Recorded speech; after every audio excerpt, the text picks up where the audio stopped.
Hey, how's everyone doing? Welcome to this week's edition of People Over Politics, episode 6. My name is host, Councilman Martin Mitchell, and this week I'm joined by a very special guest. Oh, there he goes. Hey, what's going on? How you doing, Delegate Acevero? Hey, good to see you, brother. Yes, thanks for joining us, and I appreciate you. Your hair is always looking immaculate. Always representing for the culture. I do appreciate Always. you. Have some Caribbean roots, right?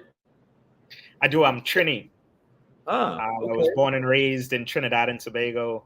I do have family that are Bajan. So either way, I'm West Indian. We all West Indian.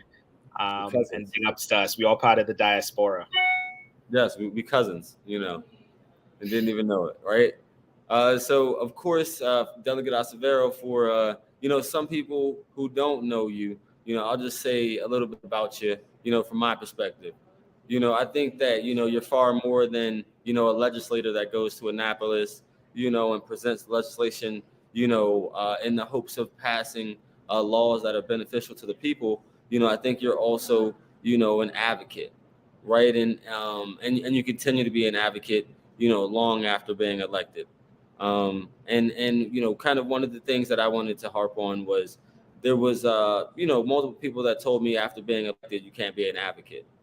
You got to be on the sidelines, you got to be impartial, and try to remind me that like I'm a representative, of the city government and no longer, represent just the people, right? And even though I realize that you have to, be objective, sometimes you're still there to represent the people. That's why they, sent you there, to be the voice of the voiceless, right? So Yeah, I well, do I, want to I, I start there. think I think there's two things about that. One is never not an advocate when you're an elected official. In fact, you continue to advocate, whether you're advocating for your own bills, your own pieces of legislation, whether you're advocating for bills that you have co-sponsored, whether you're advocating for positions on a particular piece of legislation, or whether you're advocating for the strengthening of a particular piece of legislation, which I find myself doing in many instances. We're still advocates. And this idea that we must separate ourselves from the advocacy, I just don't subscribe to that. I continue to be an advocate for my community, the various communities that I belong to. I continue to be an advocate for my district, the district that I represent, District 39 in Montgomery County. And I continue to advocate for my constituents when agencies or organizations continue to fail them in terms of the services that they should be providing and that my constituents should expect. So you never stop being an advocate. And I don't subscribe to this school of thought that somehow when you become elected, you must just stop your advocacy and become impartial. That's not, in my opinion, the position that we run for. I think that is more of a judge role or judicial function. That level of impartiality that people are expecting. And I'll just continue to advocate because I believe that's what we all should be doing when we are in these spaces of power.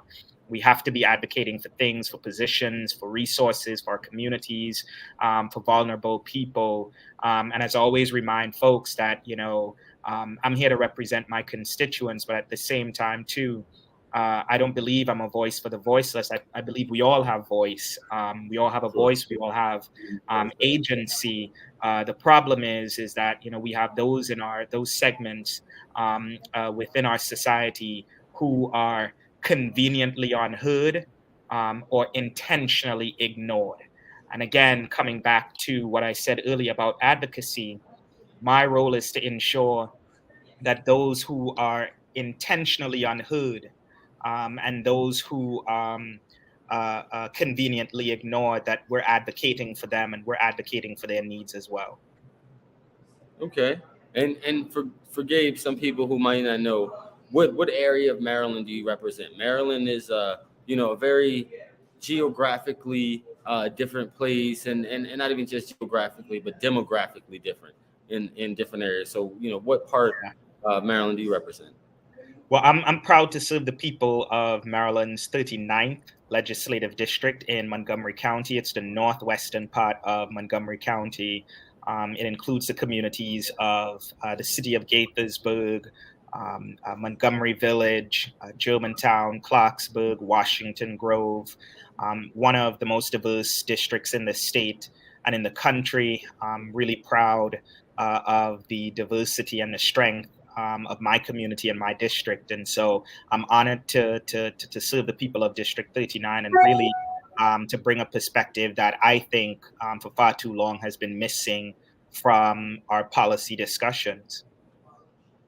I agree 100%, Gabriel, and or Delegate Acevero. But one of the things that I think is you represent, I think, somewhat of Montgomery Village as well, right?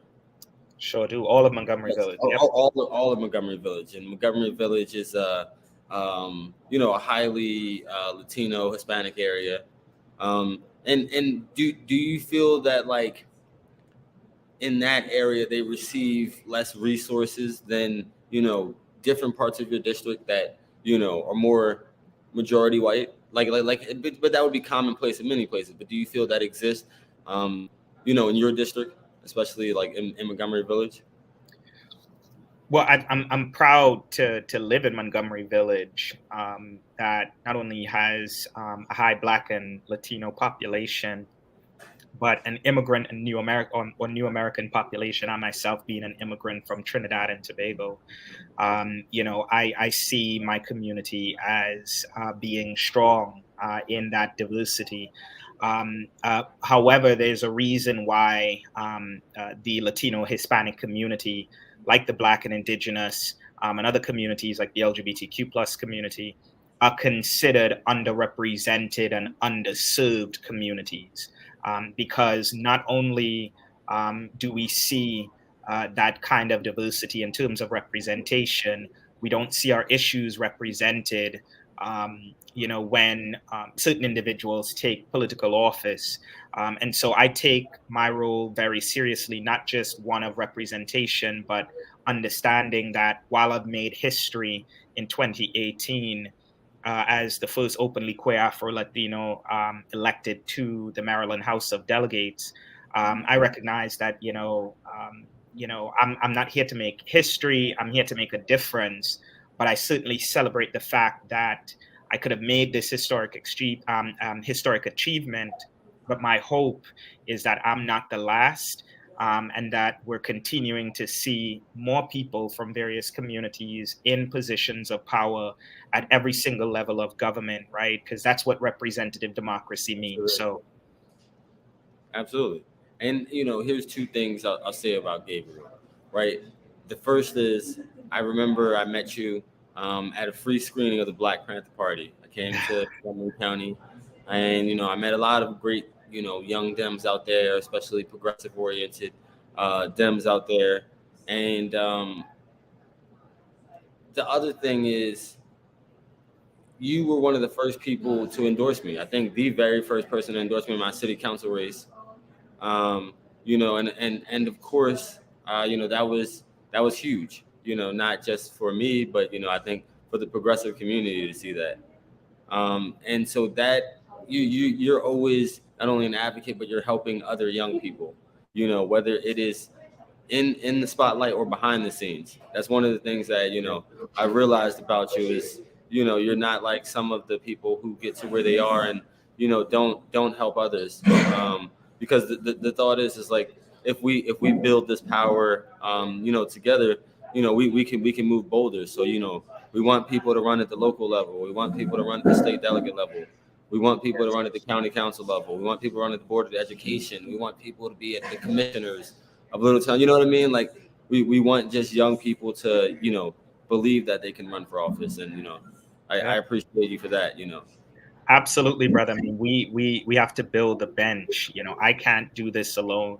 And I don't subscribe to this, this school of thought where people tend to put, individuals or a single individual um, as the savior of causes, movements, or our communities. And so I recognize that, the work that we need to do around liberation, around reparations, around economic and social justice, around racial justice and environmental justice, that work requires a coalition and it requires partnership at every single level of government, at the federal, at the state, at the local level, and that includes our boards of education. It includes those down ballot, what we consider or call down ballot races, like state's attorney and our circuit court judges. We have to ensure that we not only know about the individuals who are running their positions, but instead of us accepting the things that we think we cannot change, we should be changing the things that we can't accept. And it starts with good people, not just running for office, but us building an infrastructure around them. And so that's why I was not only, just happy to support you, brother, and endorse you, but come out and door knock and to contribute and to do what we need to do to get you elected, because that's where the difference is made, right? And so we have to do more of it, right? Because just as we're pushing for progress, there are people who are pushing against that. And so the work of liberation will always have to be fighting folks to ensure that. So I'm glad to see you where you are. You're doing amazing work in the city of Laurel, and it's really good to be a partner with you on the local level. So, Of course, and I appreciate that, brother. I do appreciate that, and of course, you know, I don't think it should be overlooked that you not only fight for people of color, but everybody, and especially the LGBT community. And the thought is like that's still not represented, greatly, in great numbers. So, yeah, maybe one day there'll be a caucus at the state level, right? Like, working on it. you say exactly. But Yeah. in the Well, city of I'll say this: there is an LGBTQ caucus. It is informal because there are LGBTQ members elected to the okay, General Assembly. I think, Maryland made history not just in terms of the legislation that we passed around marriage equality, transgender equality, around ending the criminalization of queer people. But also respecting people's gender identity. And so we've made significant strides, but there's a lot of work that we still need to do. I constantly remind people that LGBTQ youth homelessness is a serious issue, particularly not just across the country, but also here in Maryland.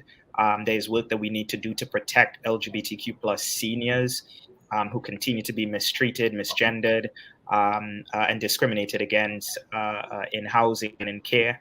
And then there's a lot of work that we need to do to ensure the economic mobility of LGBTQ plus people and other vulnerable communities, right? And that's why I push for and will continue to fight for legislation like universal basic income or guaranteed income that in essence would provide every Marylander $500 a month, no questions asked, to meet their basic needs. And we saw the power and the impact of stimulus checks during the pandemic. We know what happens when people earn more money.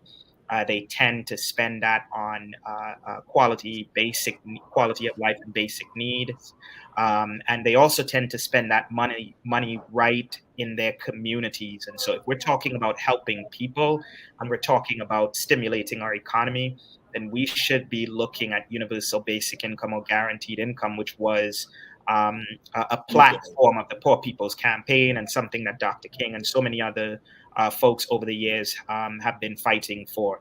And Maryland has a $7.5 billion surplus as of recent records, right? Yeah. So we have to find ways to help people, right? To ensure that we're lifting them up during this time. And whether that's in the form of a stimulus check or universal basic income or guaranteed income, whether that's supporting small businesses, ensuring that communities have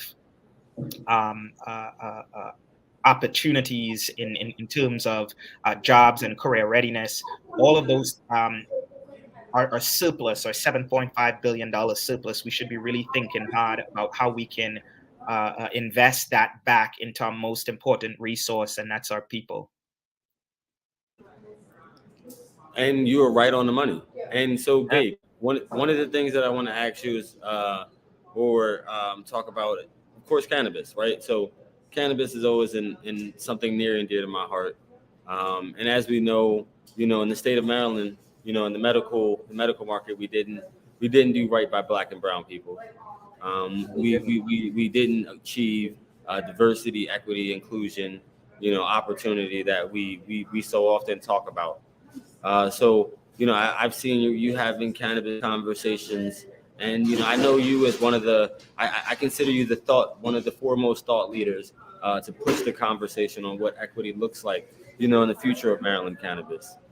So, what are your thoughts on what's going on in this session? I know Jill's got a bill. A lot of people heard about that, SB 92.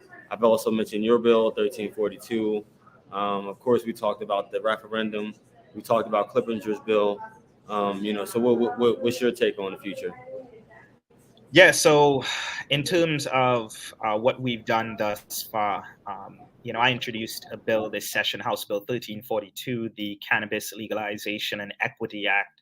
And the goal of that was to ensure that our focus would be on equity, and would be on reparative justice, and would be on repairing the harm done by the war on drugs, but also dealing with the criminal legal aspect of this, right? Decriminalizing paraphernalia and ensuring that we're addressing the incarceration for simple possession, and just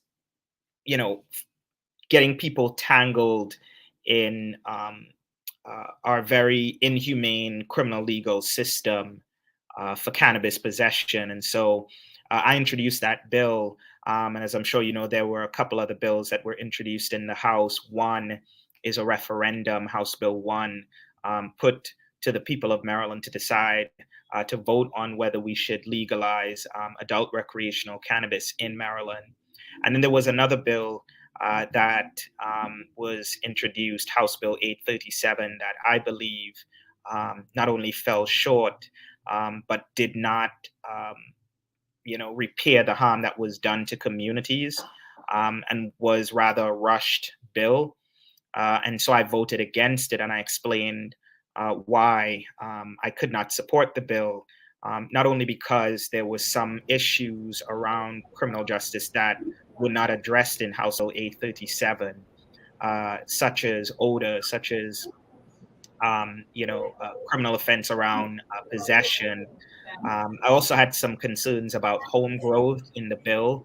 I also had some concerns around the lack of an equitable framework for this industry, but also had concerns about the fact that the bill did not have a reparative justice component. And this is really important because it's not enough to acknowledge that the war on drugs, which was an intentional war on Black and brown communities, and by every measure, success. So when you hear people say the war on drugs is a failure, I disagree. I think the war on drugs was a success because the goal, according to former Nixon aides, was to disrupt and to essentially decimate Black and brown communities. And by every measure, it was a success.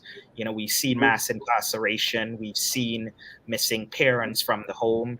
We've seen the criminalization of cannabis and its devastating impact on our communities. So it's not enough to acknowledge that, right? Black folks, Latinx, Indigenous folks, we've known this. We've been known this for decades, right? The impact of the intentional drug war in our communities. So what we have to do is a step further by ensuring that we're not just setting up equity so that we're learning from the past. You talked about medical cannabis and what the General Assembly passed in 2017, which again focused on the legalization of medical cannabis and not addressing the harm done, not repairing the harm done. And so what we have now and we have today in Maryland is a medical cannabis industry that is largely dominated by people that don't look like the people languishing behind bars. That is you and I. right? And Latinx folks and indigenous folks. But we also have an industry that's dominated by by outside companies. And so that is not equity by any measure. That is not reparative justice by any measure. And my hope was that we would have learned from 2017. And that's part of the reason why I hosted conversations and will continue to do so, called Cannabis Conversations, to see what we can learn from state legislators in other states, right? What we should and should not do here in Maryland around cannabis policy.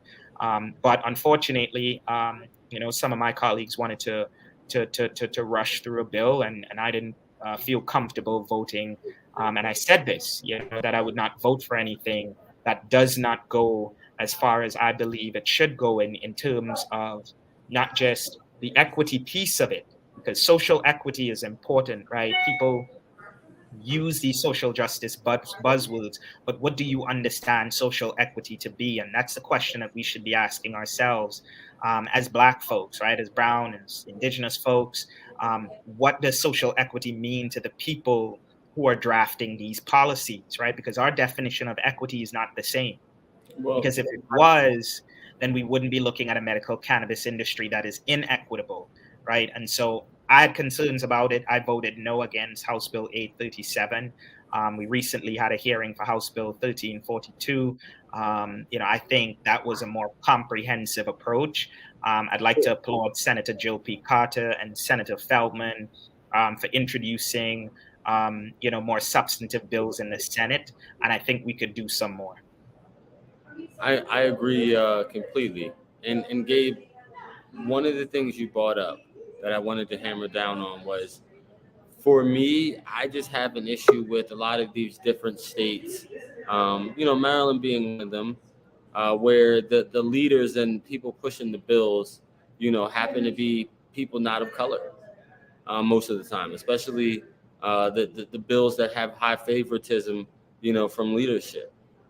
So sometimes that is very concerning to me. Like, I don't believe that some of these people know what equity looks like, right? Like, even when we talk about the older aspect, I think that for me, you and I had a conversation, right, about paraphernalia and further expanding the Court of Appeals decision to vehicles, as far as the not probable cause, because currently it's just an individual. So, the thought is like, I just kind of thought when I was in the hearing and I was, hearing some of the responses back to that, I'm just thinking, like, 9 times out of 10, they probably never been pulled over, this person, and especially, accused or harassed because of the smell, for whatever reason.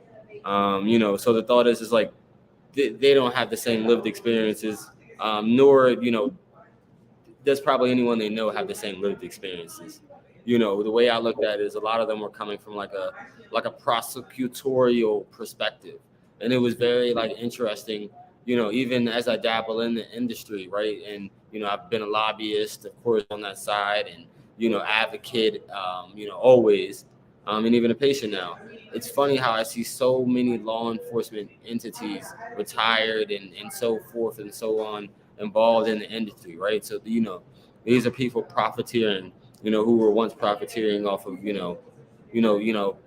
other people's pain, to be honest, because I will be honest, and it's not just them, it's also former lawmakers as well. The very people who are in support of funding law enforcement, even hired to enforce these cannabis criminalization laws.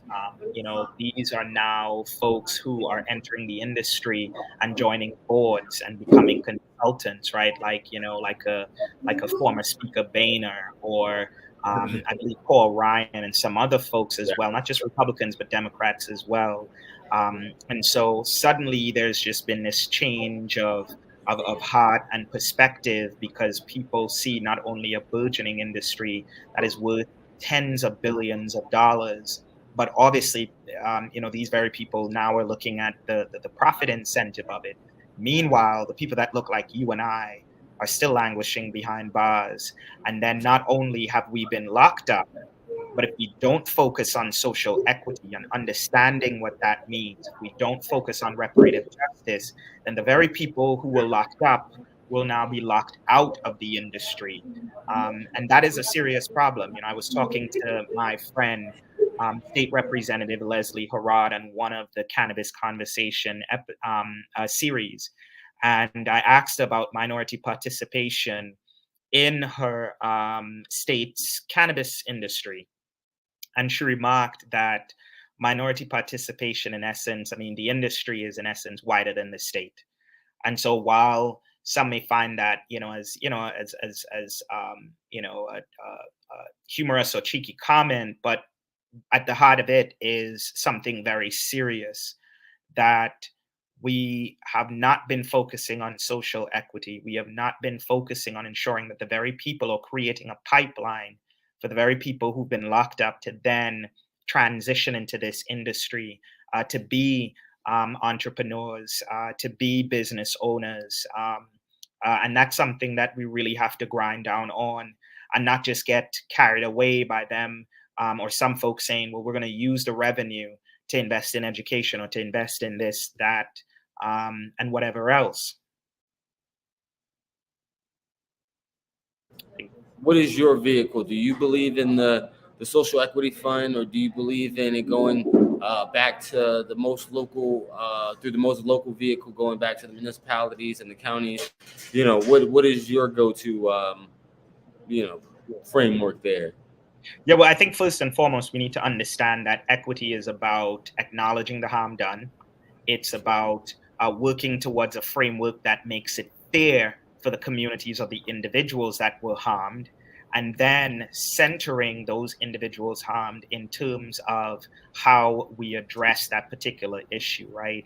So my understanding of equity, first and foremost, is through that lens.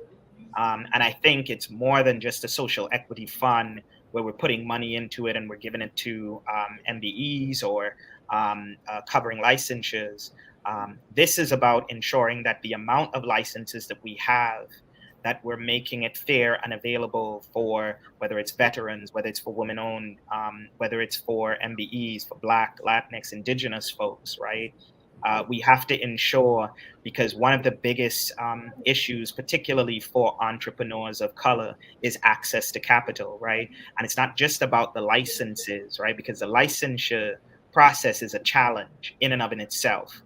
And then afterwards, opening up, whether it's the dispensary side, whether it's the manufacturing side, or what have you, that's also another challenge. And so when you have bigger companies that have been playing in this space for a long time, and we sort of legalize an industry and they swoop in and not only are able to pay to have the lawyers fill out, to do applications and to get the licensures, they also have the capital to be able to invest, to open up the storefronts, to have the manufacturing side, or to play in various areas of this industry, right? Sure. And so Sure. that's equity as well, right? How are we ensuring that folks that want to are able to? Equity is about focusing on, not just the zip codes where we've seen, some of not just the high arrest rates, but recognizing that those same communities, those same zip codes where there was high arrest rates, gentrification has then changed those very same communities. So where are the dollars actually going, right? Sure. So there's a lot to think of in terms of the equity piece of this and the reparative justice piece of this, but it's not just about licenses, because folks can have licenses and then not be able to open or to start a business. And we have to look at the challenge Sure. for women-owned businesses, veterans, minority-owned businesses, entrepreneurs of color to be able to get into this industry, and capital, right, is also a challenge. Sure, Gabe, you highlighted many different things there. I just wanted to talk about the last thing a little bit, which was, of course, making sure when this legal market opens up that, this already existing medical conglomerates that don't have first access, to these licenses, making sure that, there's some type of preferences, to new licensees, right? but outside of that, I think home growth is critical, right? So I think that for me, no legalization without home growth. But in addition to that, we have to make sure we have micro licensing. I think micro licensing will be very important because one of the things you mentioned was access to capital, right? Like even though a lot of them have the know-how and have been in the industry, have maybe informal education, right? But the thought is like these micro licensing, could be an opportunity for so many people. And And then we could talk, also about hemp, which is another sure, piece of this, right? sure. But yeah, it's a challenge. And then we also have to keep in mind that this is an industry at the federal level is still criminalized. It's still a Schedule I drug. And so largely the industry is run by cash, right? And those that have the cash flow. And so, these are just some of the things that we really need to consider. And so what some of my colleagues were arguing was that we're going to do the referendum piece first. We're going to set up this skeletal framework, I guess, of recreational cannabis. And then we're going to come back next year once the voters have approved this, although we haven't given voters much to vote on in terms of this referendum. We're going to come back next session, next year, and then we're going to try and build out the equity piece and the reparative piece. And the issue that I have with that is that's what we did in 2017.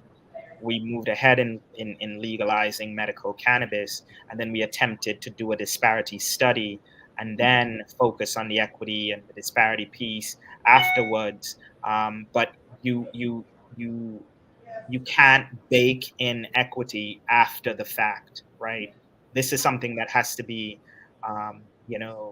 at the center of what we're doing in terms of cannabis legalization. And so, because House Bill 837, in my opinion, did not focus on the equity and the reparative piece, among other things, that I was a no on it, and I don't think it's a benefit for our communities in any way. And relying on, quite frankly, the very same people who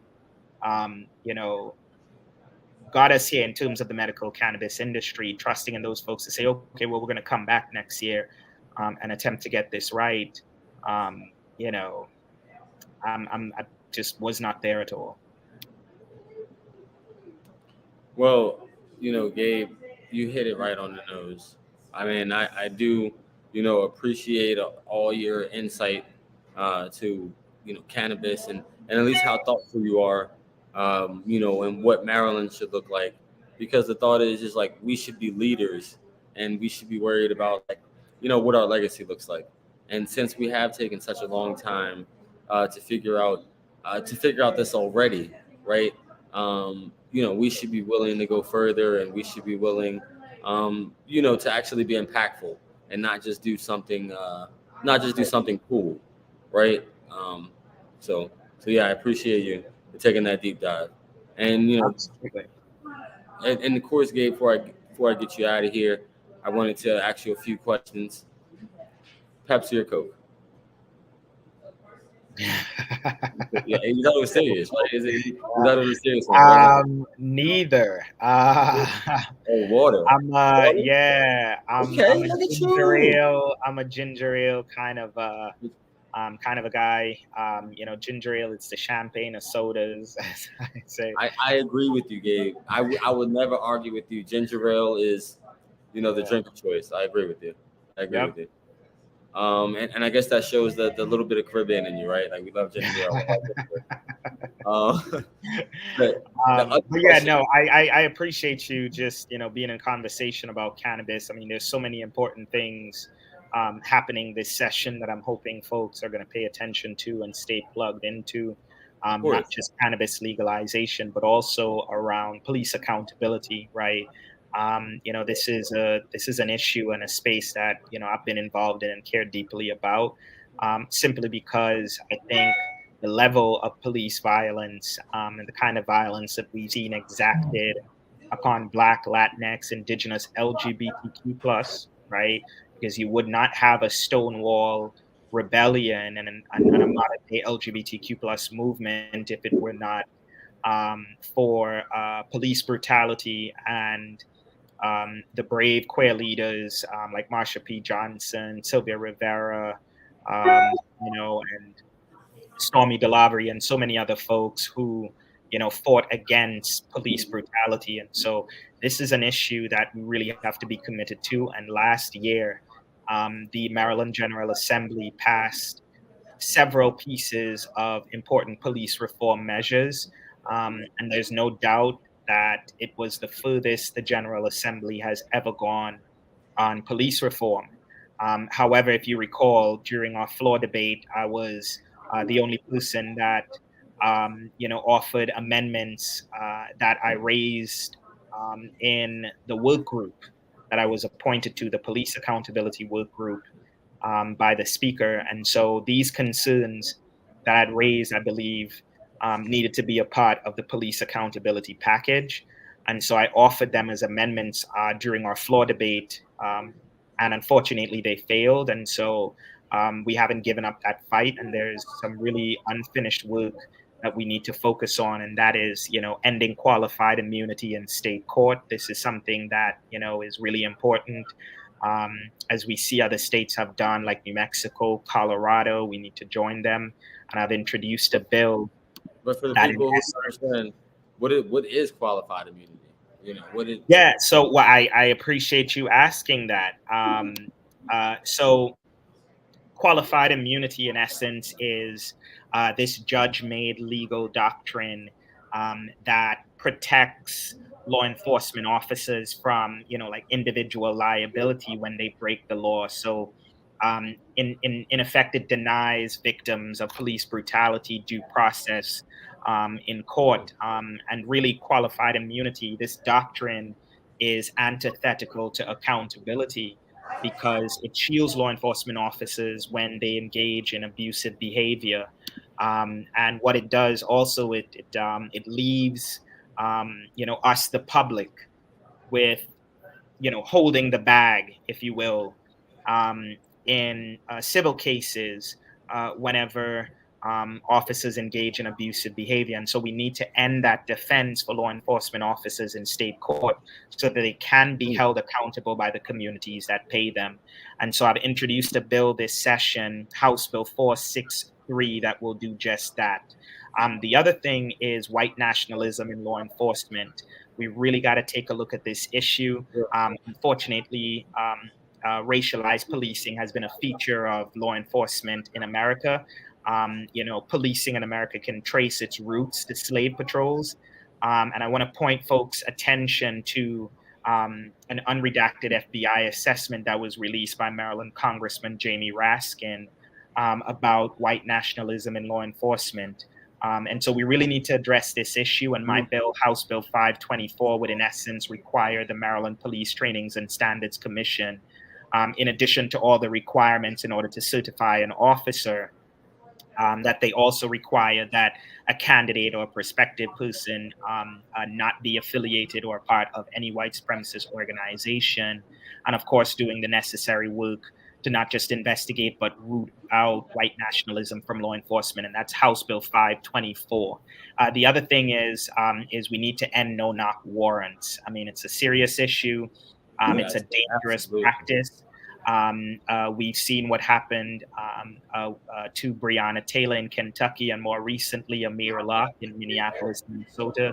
And last year, the General Assembly restricted no-knock warrants to when and how they can be executed, but we did not do a complete ban. And so I introduced a bill, House Bill 532, that would end no-knock warrants in Maryland. And then lastly, I'll say just these two bills, which I think falls under the police accountability framework, is protecting minors during interrogation, ensuring that police aren't using deceptive tactics to coerce minors, who are susceptible to these kind of police tactics. We're all familiar with the Central Park Five case, now the exonerated five, the five Black and Latino boys who were wrongfully arrested, prosecuted, and incarcerated. Police used deceptive tactics, coercive methods on these minors who are now grown men and living with trauma. And so we have to protect our minors. And I introduced House Bill 1374 that, in essence, would ensure that we're ending, that very deceptive police tactic. And then lastly is around prosecutorial accountability, meaning states' attorneys, attorney generals, the people that we vote for, they should be accountable to us. According to Mapping Police Violence, 97% in the United States, prosecutors decline to bring charges against officers in 97% of cases.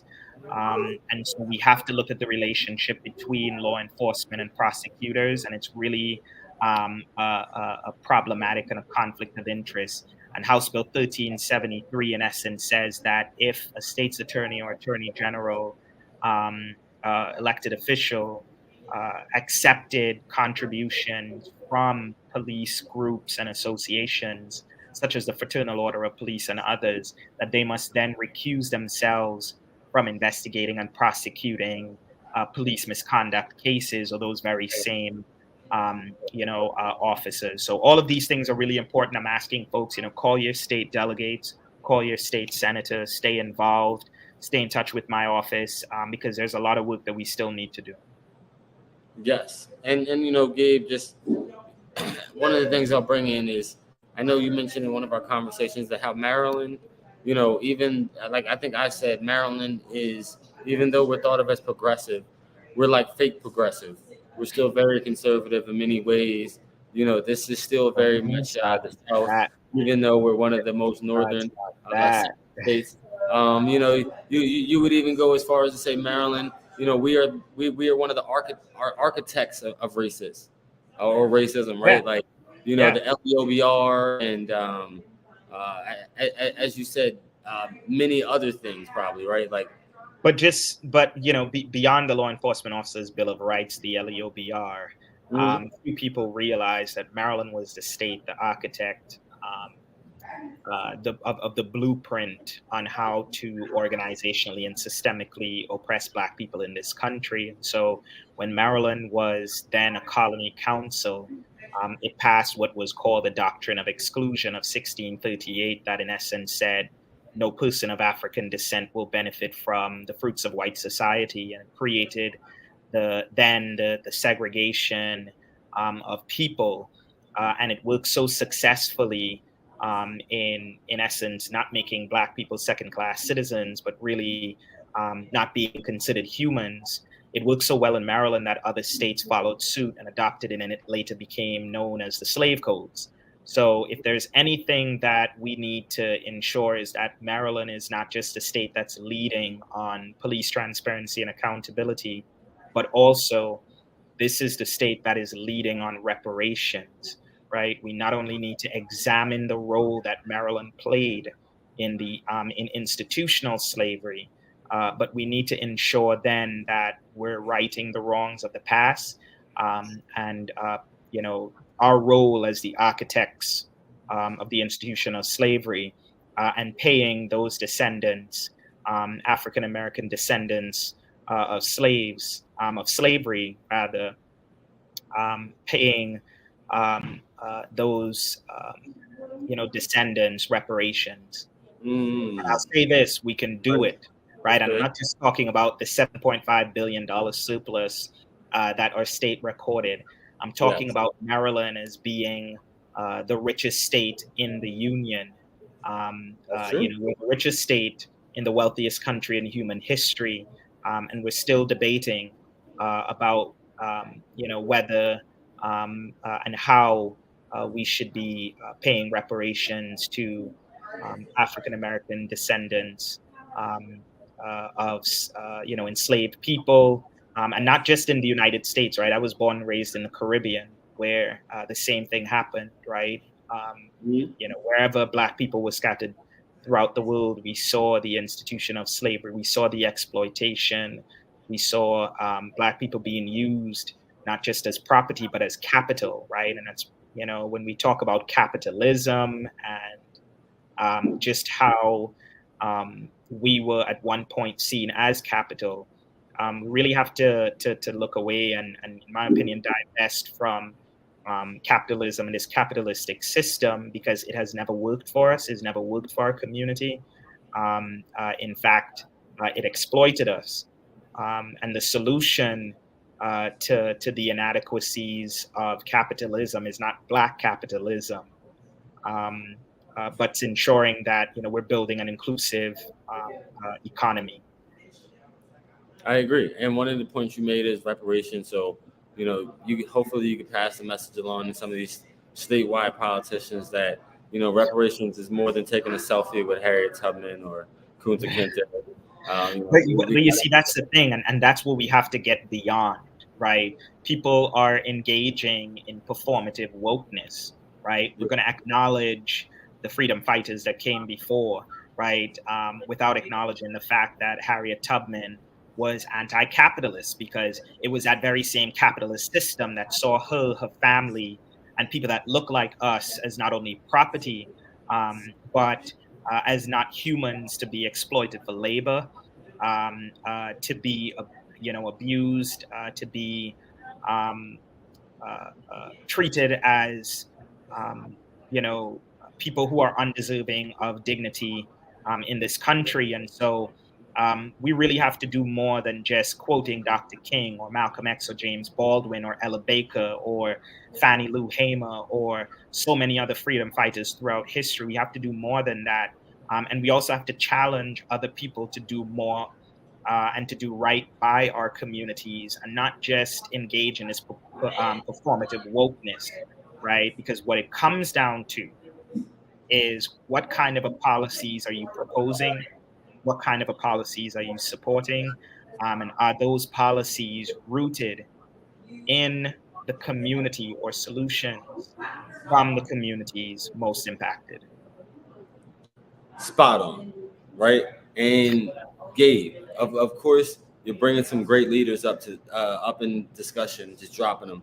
So one of the things I wanted to ask you, another quick question, was, it's Women's History Month. Who is one of your icons, living, dead, and only one? Ah, man, and only one. Only one. You can name another one next time we have you on. Aha. Ooh. That's hard, man, because you're asking me to choose. No. Hey, nobody's gonna feel any type of way. Nobody's gonna feel any type of way. I'm gonna feel some type of way. You're sick and tired of being sick and tired. I heard you throw that out there. So. I mean, that's Fannie Lou Hamer. I mean, you gotta love Fannie Lou Hamer, but you also have to love Ella Baker as well. I mean, she was one of the people who helped train and a lot of the prominent organizers and Black leaders in our community. You have to love Sojourner Truth, right? Who, I mean, did so much in terms of advancement, not just for women, but Black folks, right? We have to talk about Ida B. Wells, someone who risked her life to bring attention to the level of violence and abuse and lynching that was taking place against Black people throughout the South, right? You can't forget Audre Lorde, someone who has provided just so much scholarly work and insight on how we can be stronger as a people and be inclusive of all Black folks, right? When she said there's no such thing as a single issue struggle because we don't live single issue lives, right?